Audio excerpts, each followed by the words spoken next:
বর্ণিল সাজে বাংলা নববর্ষ 1432 বঙ্গাব্দকে বরণ করে নিল বিয়ানীবাজার সরকারি কলেজ। সোমবার সকালে কলেজ ক্যাম্পাস থেকে আনন্দ শোভাযাত্রার মধ্য দিয়ে শুরু হয় দিনের কর্মসূচি। আয়োজিত র্যালিটি বিয়ানীবাজার পৌর শহরের প্রধান সড়ক প্রদক্ষিণ করে কলেজ প্রাঙ্গণে এসে সমাপ্ত হয়। বিয়ানীবাজার উপজেলা প্রশাসনের আয়োজনে বর্ষবরণে আনন্দ শোভাযাত্রার আয়োজন করা হয়। সোমবার সকালে পৌর প্রাঙ্গণ থেকে শুরু হয়ে র্যালিটি উপজেলা অডিটোরিয়ামে এসে সাংস্কৃতিক অনুষ্ঠানে সমবেত হয়।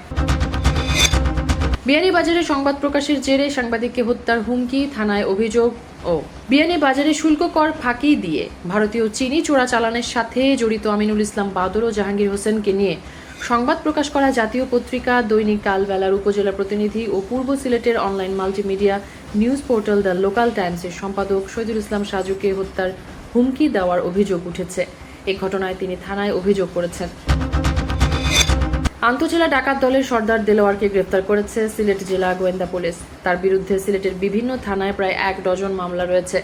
গ্রেফতারকৃত মোহাম্মদ দেলোয়ার হোসেন গোলাপগঞ্জ থানার কেওটকোনা গ্রামের আব্দুল গফুরের ছেলে। কুলাউড়ায় ট্রাকের চাকায় পিষ্ট হয়ে মোটরসাইকেল চালক আবুল কালাম আজাদ নামের এক মুয়াজ্জিন নিহত হয়েছেন। রবিবার কুলাউড়া ফায়ার স্টেশনের সামনে এই দুর্ঘটনা ঘটে। নিহত আজাদ পৌরসভাস্থ জয়পাশা গ্রামের আব্দুল কাদিরের ছেলে।